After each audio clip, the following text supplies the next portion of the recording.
What is the worst season of a good show? This might not make much sense, but every season of Thomas the Tank Engine after season 7 became the generic kids show with no substance, and as you can see later this year's, it's more evident than ever. It's a disgrace to Mr. Audrey and everyone in charge of the original show who made something way bigger than a generic kids show. It had such great lessons, funny moments, serious moments, scary moments, great narration from Ringo Starr, George Carlin, Alec Baldwin, and Michael Angelis, fantastic music, great model trains and sets. Everything was so great, even adults enjoy it, but not the new stuff. Once hit bought the show, it became a baby lesson show with terrible narration, horrible lessons, lame stories and sets, bland music, and then it got the CGI treatment. No more models mean no more actual life in the show. Many say the Brenner era from I think season 15 to 22 was great, but I can't agree. No matter who comes in and writes good material now, Mattel has further butchered the show, and it's making such little money now even kids don't enjoy it. I wish Brit never sold those rights to Hit, that was the start of the end. Edit, you fans are passionate just like me. I'm very happy that I could either change opinions, restore love, or remind people why they love Thomas. Thank you so much for the last 8 hours of great comments and awards.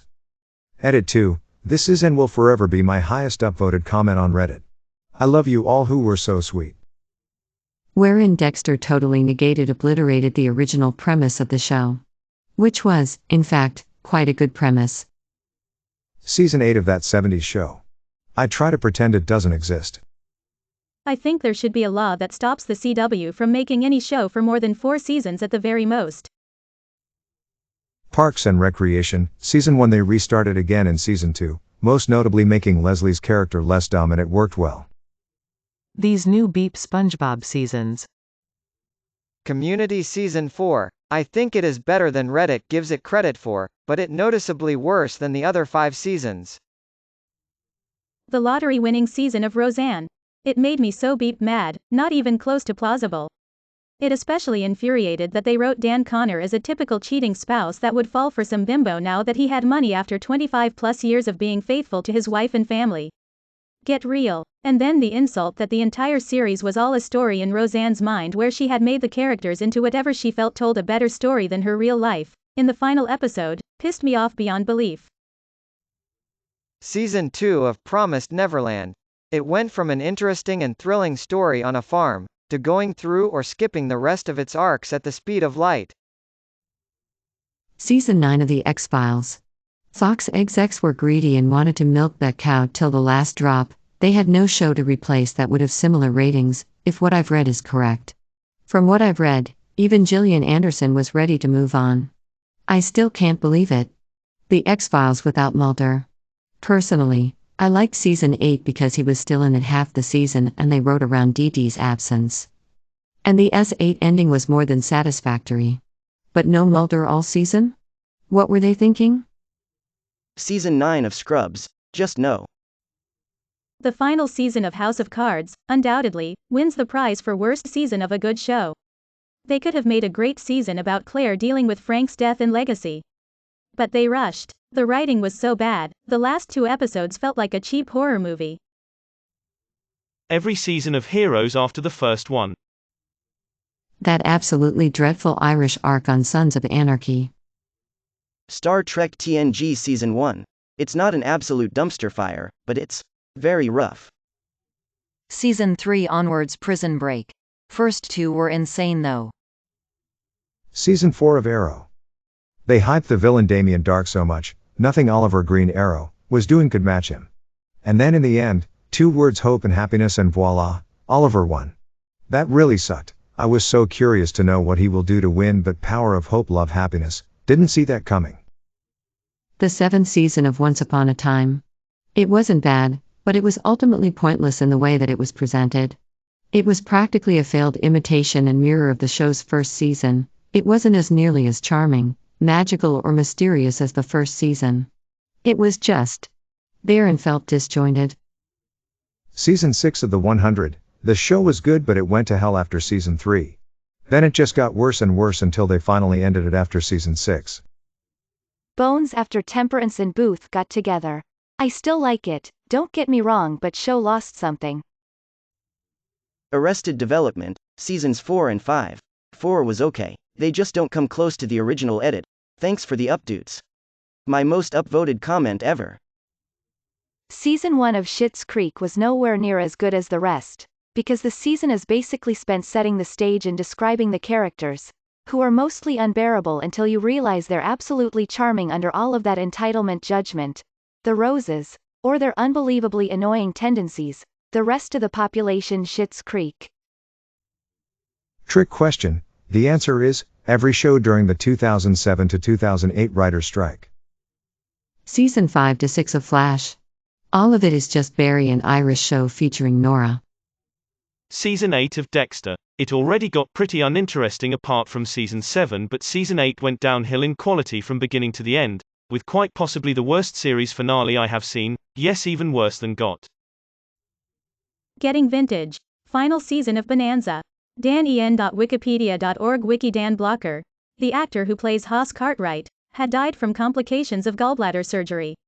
The series continued without him and even mentioned the character's death in universe. The fictional Haas had died trying to save a man's life.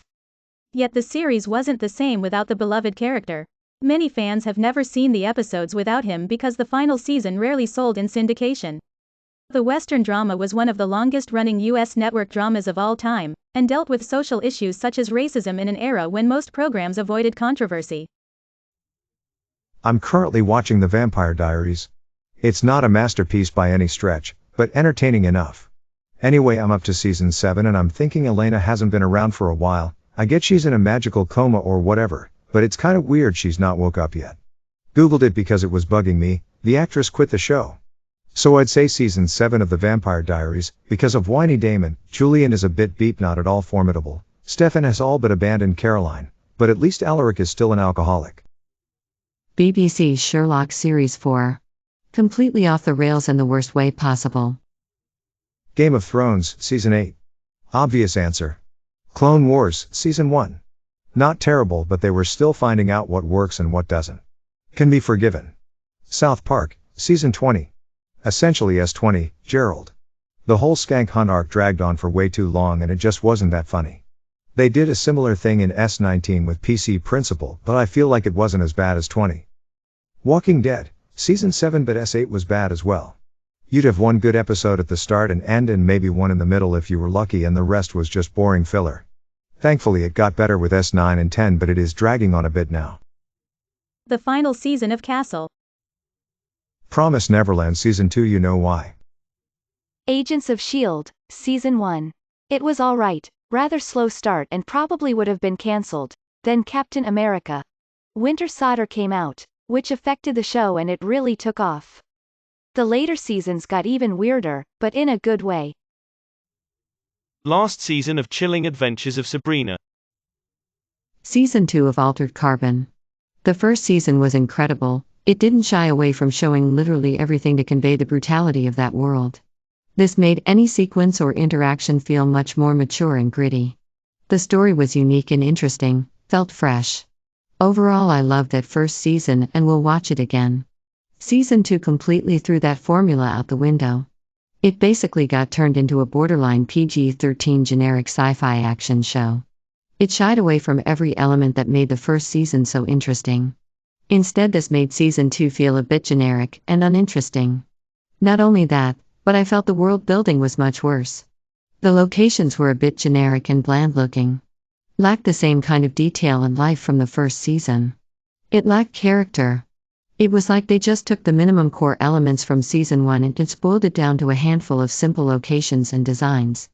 All that, along with a much more toned-down maturity level, made the action sequences seem tame and cleaned up. A big aspect to Season 1 was they just showed all the violence, all the sex, so that you really understood the seriousness of that world. You were shown exactly the kind of people occupy that universe, and how beep-up things can get. Season 2 cleaned all that up and threw it away. Ultimately, that killed the show and it got cancelled not long after. Every season once Frozen came in once upon a time, especially the last one. Season 1 of any Star Trek show. Season 9 and onward of Grey's Anatomy.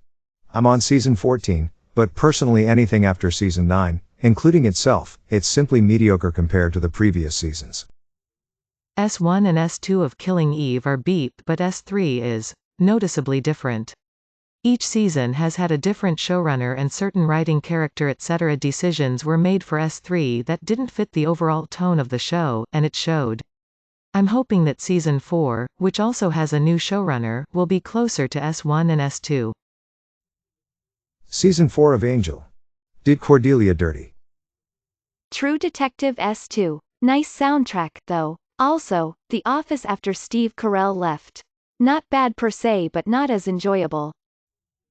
S7 Walking Dead. The gas leak year. True Blood after season 3-ish. Didn't even finish the series. May your day be filled with joy and happiness. And please remember to subscribe to Upvote for the best quality content every day.